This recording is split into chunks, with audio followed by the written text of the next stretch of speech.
Good evening. Never before have Indian fishermen been sentenced to death for straying into the waters of another country.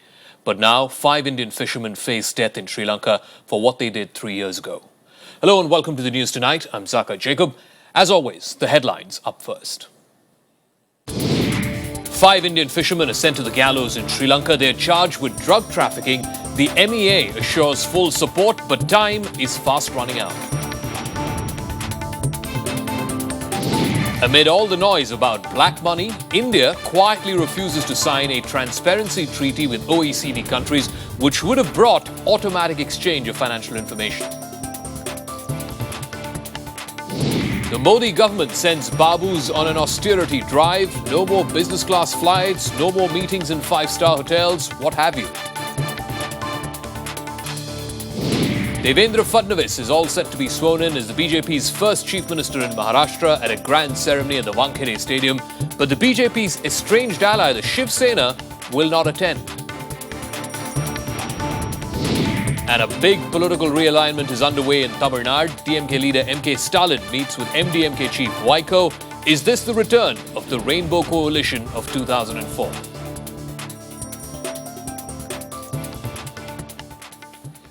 And our top story on the news tonight. The issue of Indian fishermen straying into Sri Lankan waters, well, that's been a long-standing one. But never before has an Indian fisherman been sent to the gallows. Now, 5 of them from Tamil Nadu are staring at death for alleged drug trafficking. The Ministry of External Affairs here in Delhi says it's ready to appeal this lower court judgment. The Indian High Commission in Colombo will be providing legal assistance to these fishermen to move a higher court. The problem is they have to do it fast before the 15th of November. A lower court in Sri Lanka sentenced 5 Indian fishermen to death on Thursday. They were arrested by the Lankan Navy 3 years ago for trying to smuggle drugs. All the fishermen are residents of Rameswaram area in Tamil Nadu. India was quick to express its disappointment on the verdict. It will move a higher court now to appeal against the judgment. We intend through our High Commission to appeal against this judgment at a higher court. Simultaneously, we have been pursuing with the Sri Lankan government our view that we feel that these fishermen are not guilty because we have done our due diligence on our side. The arrest of Indian fishermen who stray into Lankan waters has long been an issue in Tamil Nadu. Political parties in the state also reacted strongly to the Lankan court's verdict.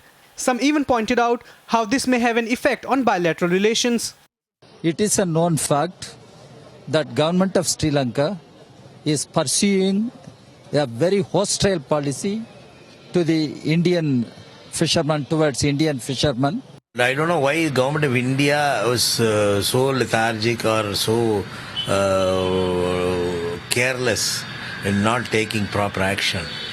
Even now it is not too late, I think. The government of India, there are appeal provisions. So it is the paramount duty of the Union government of India, NDA government of Mr. Narendra Modi, to take effective diplomatic steps to protect these people, to save them from the gallows, and to get them released from the prison. In May this year, Sri Lankan President Mahinda Rajapakse assured Prime Minister Narendra Modi to resolve the issue on a priority basis. Hundreds of fishermen were released from Lankan jails within days in a sign that both the nations were eager to put an end to it. However, it remains to be seen if this judgment has a political impact in Tamil Nadu in the coming days. With inputs from Akhilesh Suman, Bureau Report, Rajya Sabha TV. The crux of this problem is the fact that catch has dried up in large parts of that area, which pushes Indian fishermen further and deeper, sometimes accidentally straying into Sri Lankan waters. We'll keep an eye out on how that story plays out. Meanwhile, a story that's been in the news for the last few years now, the whole black money controversy and the government's decision to disclose the names of 627 people who it believes have secret bank accounts abroad to the Supreme Court, that hasn't quite gone down well with the Swiss government. The Swiss authorities have made their displeasure amply clear. They say that information exchanged under the Indo-Swiss tax treaty cannot be disclosed, at least in principle, to a court or to any other body outside the proceedings of a specific and relevant case. The government is also keen that the procedure followed must be such that the reciprocating countries continue to cooperate with us. The finance minister's apprehensions regarding backlash from other countries might be true after all. Unhappy with the government's decision to submit names of 627 account holders to the Supreme Court, the Swiss government has said it cannot be made public under the Indo-Swiss Tax Treaty. The treaty provides that any information can be disclosed only to authorities that are concerned with the assessment or collection of information, the enforcement or prosecution in relation to the taxes or their oversight. Switzerland, which has long been accused of being a safe haven for illicit funds, has however promised to extend all assistance to India. There has been a debate on whether disclosure of names without prosecution could violate tax treaties. The special investigation team that's looking into the black money cases has said it will go after the offenders, whether big or small, but under no circumstances will the confidentiality of account holders abroad be violated. You see, ultimately, if anybody is found to have violated the law, warranting a prosecution, then that certainly will be there. If anybody is interested to give us information, give us concrete information, not speculative information. Meanwhile, India has deferred signing the multilateral competent authority agreement in Berlin due to its inability to fulfill the confidentiality clause. The agreement creates a single global standard for signatory countries to get information from their financial institutions and automatically exchange that information with other countries on an annual basis. This agreement allows countries to identify black money abroad.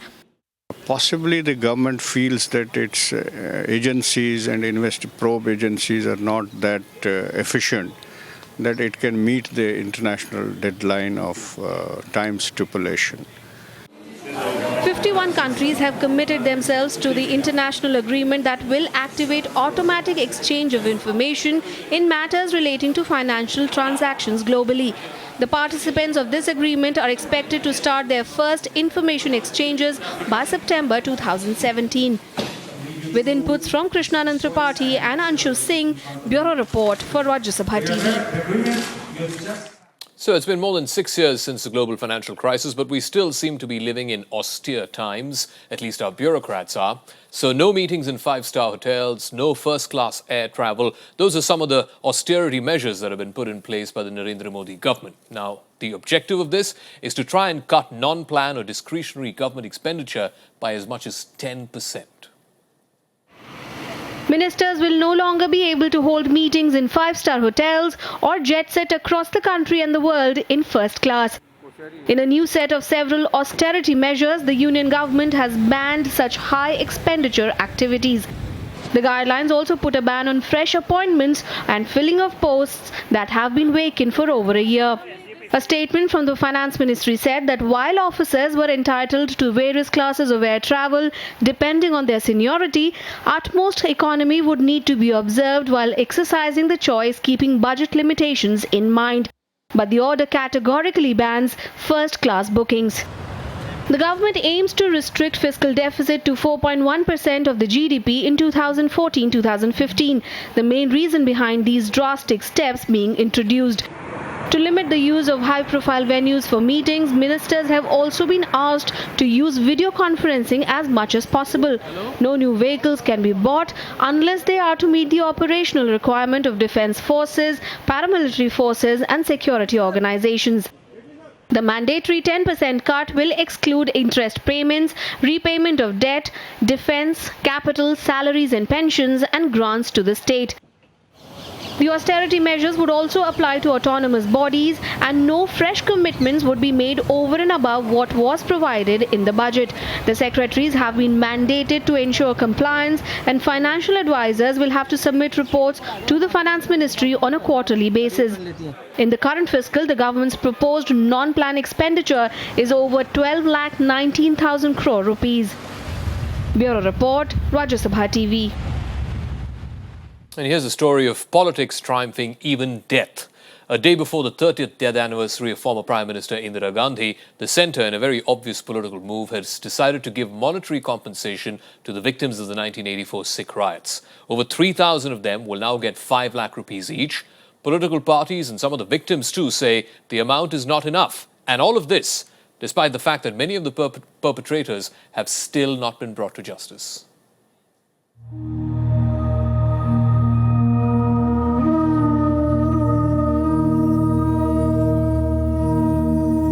Families of 3,325 victims of anti-Sikh riots in 1984 will receive 5 lakh rupees as compensation from the centre. This will be in addition to what they have so far received from time to time. The fresh compensation, which will cost Exchequer 166 crore rupees, will be disbursed in the next few weeks. Members of the Sikh community have welcomed the move but sought more steps for rehabilitation of the victims' families. They also want action against the riot accused. ये 5 लाख रुपए पैसा कीमत नहीं हो सकती जिनके loved ones गए और 30 साल उनको वेट करना पड़े जस्टिस का। मैं समझता हूँ उम्मीद की किरण है, हम इसको पॉजिटिव साइन लेते हैं। पिछली सरकार ने भी कुछ पैसे दिए थे, लेकिन न्याय अभी भी लेना बाकी है, क्योंकि वो लोग जो बाहर घूम रहे हैं, वो FIRs जो अभी दोबारा री इन्वेस्टिगेट होनी चाहिए, जो बंद कर दी गई। The announcement came a day before the 30th death anniversary of former Prime Minister Indira Gandhi, whose assassination triggered the riots. Congress termed the amount of compensation not enough. Compensation काफ़ी मिलना चाहिए, इतना मिलना चाहिए कि वो लोग अपनी ज़िंदगी ठीक तरह गुजार सकें। The UPA government had announced a package of 717 crore rupees. It included monetary compensation of 3.5 lakh rupees to each killed in the riots. It also gave financial assistance to those injured and for loss of property. But only 517 crore rupees has been spent so far, while the remaining amount could not be distributed because of dispute over claimants. Vishal Dhaya, Rajya Sabha TV. Well, the question is, can money compensate for justice? Now, from the Delhi of the past, let's look forward to the Delhi of the future. The Lieutenant Governor Najib Jung has got a breather from the Supreme Court today. He's got 12 more days to try and form a stable government here in the national capital. The court has said that even minority governments have in the past functioned very properly, so that option must be explored here in Delhi. The Lieutenant Governor of Delhi got a pat on his back from the Supreme Court on Thursday. The court lauded Najib Jung's efforts towards forming a stable government in Delhi. He has been given a further 12 days to form the government. Views express किए court ने कि minority governments भी रही हैं। स्वयं आम आदमी party का एक क्लेम था कि उन्होंने माइनॉरिटी गवर्नमेंट बनाई है। तो अब देखते हैं आगे क्या होता है 11 नवंबर को। The Lieutenant Governor has time till the 11th of November, but the single largest party in the Assembly, the BJP, is staying tight-lipped about the matter. सारे मत आपके, हम अपना जो भी मत होगा निश्चित रूप से समय आने पर अपने मत का खुलासा आपके सामने करेंगे। Surprisingly, the opposition parties, the Aam Aadmi Party and the Congress, are standing shoulder to shoulder on the issue. विधानसभा भंग करने के अलावा कोई दूसरा रास्ता बचता नहीं है, क्योंकि अगर आप बीजेपी की बात करें, बीजेपी के पास संख्या नहीं है। आम आदमी पार्टी की बात करें, उसके पास संख्या नहीं है। कांग्रेस किसी को समर्थन देने की बात कह नहीं रही है। तो ऐसी स्थिति में सरकार कैसे बनेगी दिल्ली में? आज सारे देश को मालूम है, खाली दिल्ली के लोगों को नहीं मालूम, सारे देश को पता है कि किसी के पास बहुमत नहीं है और ना ही कोई किसी को सपोर्ट कर रहा है, सिवाय एक आदमी के, वो हैं ऑनरेबल लेफ्टिनेंट गवर्नर साहब, जिनको पता होना चाहिए सबसे ज़्यादा। तो ये बड़ा दुर्भाग्यवंश है। The Delhi Assembly currently has 28 BJP MLAs, 27 of the Aam Aadmi Party and 8 of the Congress. The BJP is preferring not to say anything till the by-polls for 3 seats are conducted on the 25th of November. With inputs from Ravindra Sharan and Anu Diwan, Bureau Report for Rajya Sabha TV. So, from the possibility of a minority government here in Delhi to the first BJP minority government in Maharashtra, which will be sworn in Friday at Mumbai's iconic Wankhede Stadium. But the BJP's former ally, the Shiv Sena, is likely to skip the ceremony, and there is uncertainty over a possible reunion between these two saffron parties. With no ally yet, the minority BJP government could face a floor test as soon as it assumes office. Mumbai's Wankhede Stadium is geared up for a victory lap of a different kind on Friday. The iconic green patch will host the swearing-in ceremony of the first BJP government of Maharashtra. 44-year-old Devendra Fadnavis will take oath as the new chief minister of the state, along with a small cabinet. हमने पूरे महाराष्ट्र में कार्यकर्ताओं को बुलाया है, हमारे प्रमुख पदाधिकारी को बुलाया है। इसके साथ साथ देश भर में जहां-जहां हमारी सरकारें हैं या एनडीए की सरकारें, उस सारे लीडर्स को बुलाया है, चीफ मिनिस्टर को बुलाया है। Despite such open invitations, BJP's former ally is likely to stay away from the ceremony. It is still awaiting a call from BJP to join the government. Both Shiv Sena and NCP are eager to provide the cushion of numbers in the assembly after BJP fell short of a majority. BJP is yet to make up its mind, leaving Sena and NCP guessing. हम वहाँ सरकार बना रहे हैं. अब हमें कौन समर्थन देता है, कौन हमारे समर्थन नहीं देता, वो निश्चित तौर से उन पर निर्भर है. प्रिकॉशन तो लेनी चाहिए. इतने बड़े राज्यों को संभालना है, भ्रष्टाचार को खत्म करना है, हाँ, जनता को अच्छी जिंदगी, अच्छे दिन आपको लाना है. तो हमने कहा है कि आप किसके समर्थन पे सरकार बनाने जा रहे हैं, उसके ऊपर जनता ध्यान दे रही है. On Thursday, Shiv Sena praised Prime Minister Narendra Modi and Chief Minister designate Devendra Fadnavis in its mouthpiece Samna, a move seen as an attempt to buy its place in the government. NCP too had offered support and said it is keen to abstain when BJP faces floor test in the assembly. That's an outside support of 41 MLAs, enough for BJP to pass the crucial test. Whether the party is eager to partner someone in the government is a matter still unresolved. Bureau Report, Rajya TV. All right, another breaker in the program. When we come back from BJP's fortunes in the far west to the far east, where senior party leaders are arrested in Birbhum in West Bengal for defying prohibitory orders. Is the BJP trying to claim the CPM space in Bengal? We'll have more details when the News Tonight returns. We're back in 2 minutes.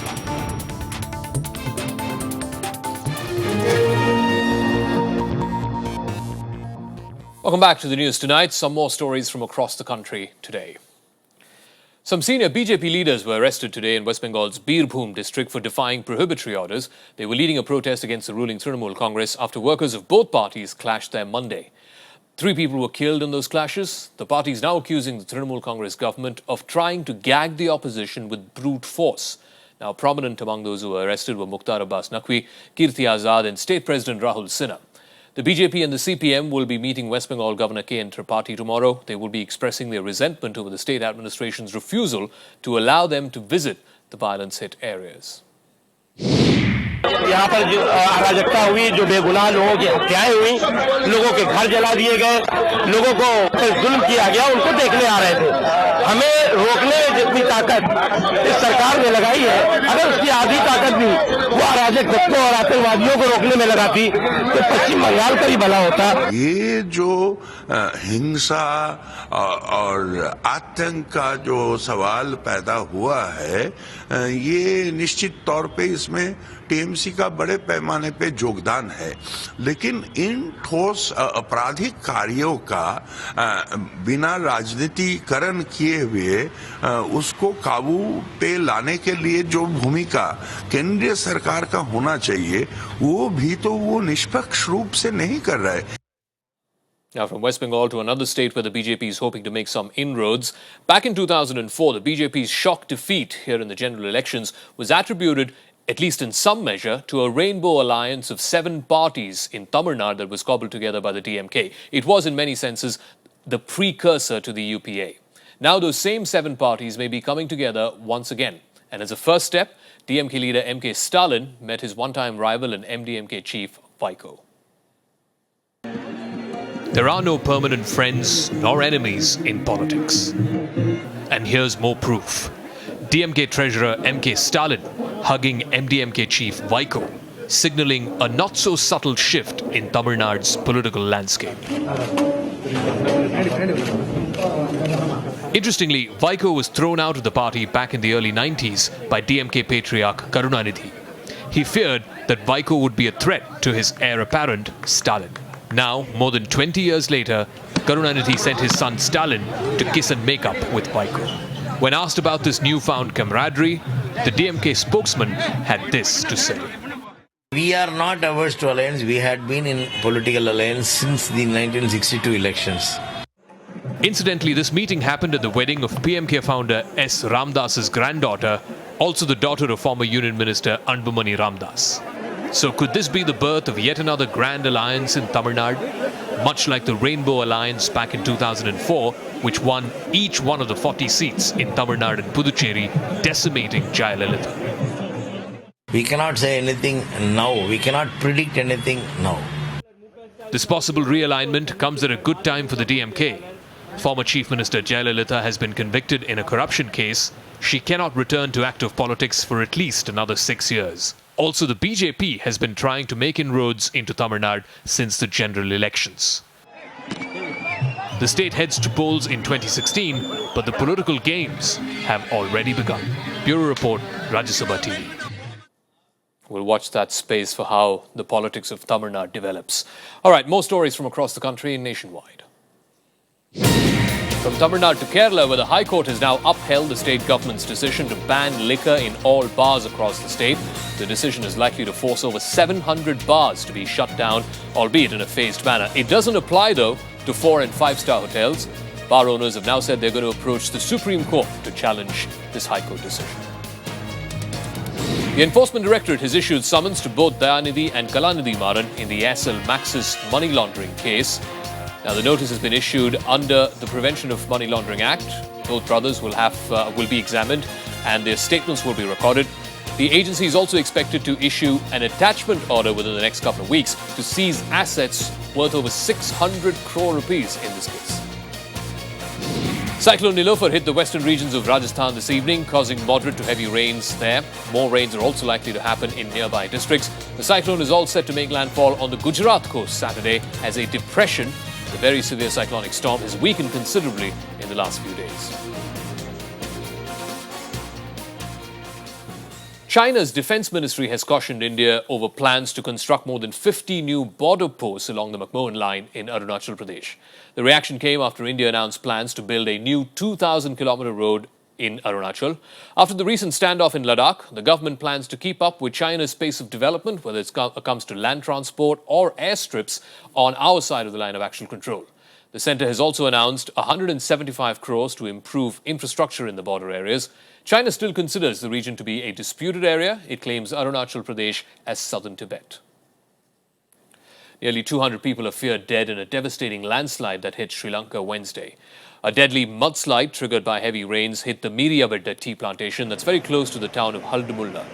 The Lankan military has intensified search and rescue operations. The army has deployed a contingent of over 500 troops to rescue those who have been buried. However, rescue efforts are being hampered by persistent rain. The Lankan government has also still not ascertained the number of people who are trapped in the debris. Officials say there is little hope of finding any survivors. The Sri Lankan Disaster Management Centre has already issued warnings of more mudslides later this week. More international stories now. In a debate over Ebola quarantine rules have intensified in America. Now a nurse is raising a hue and cry about being forcibly quarantined against her will. Casey Hickox had been caring for Ebola patients in Sierra Leone. She returned to the US just a few weeks ago, and she's vowed now to leave her home Thursday if the state of Maine, where she lives, does not lift restrictions that have been imposed on her. We have been in negotiations all day with the state of Maine and tried to resolve this amicably, but they will not allow me to leave my house and have any interaction with the public, even though I am completely healthy and symptom-free. Standing firmly on her decision, this is Nurse Casey Hickox's ultimatum.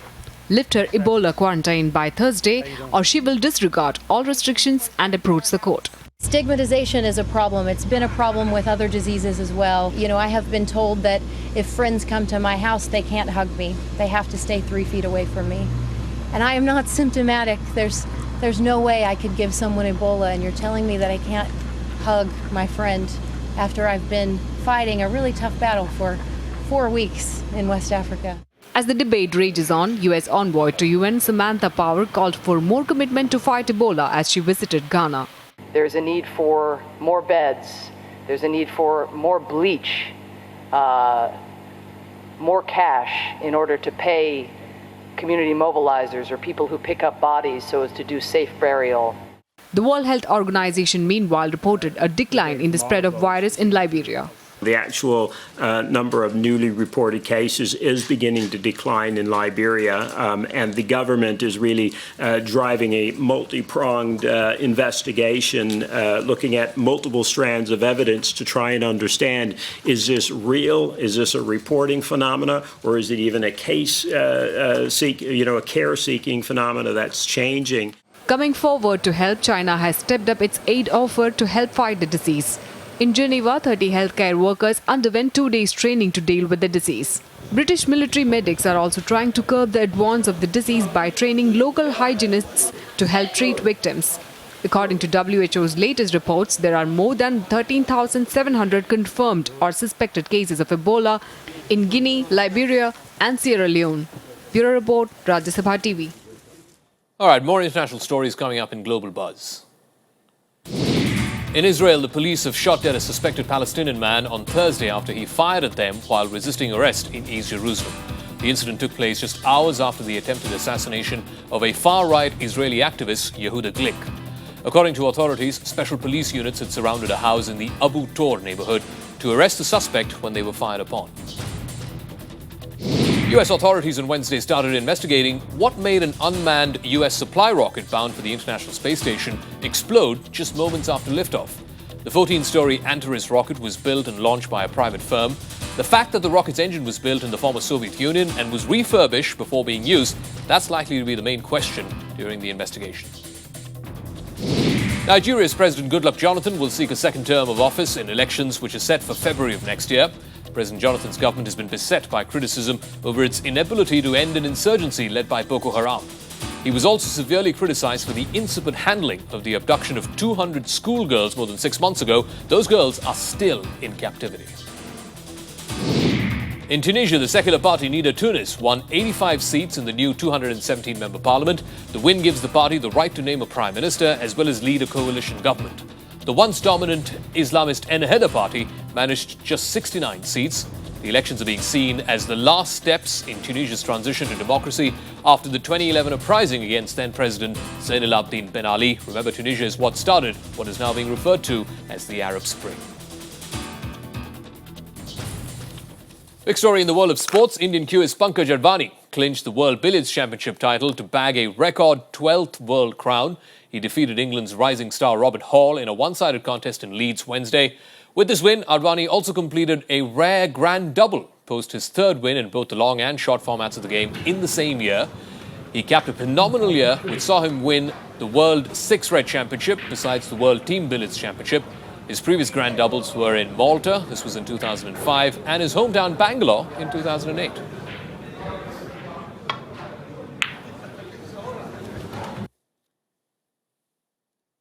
That's a big day for Indian billiards. That's a wrap of the news tonight for tonight. Thanks very much for your time, folks. We'll catch you again tomorrow night, same time, for another edition of News Tonight from me, Zaka Jacob, and the rest of the team.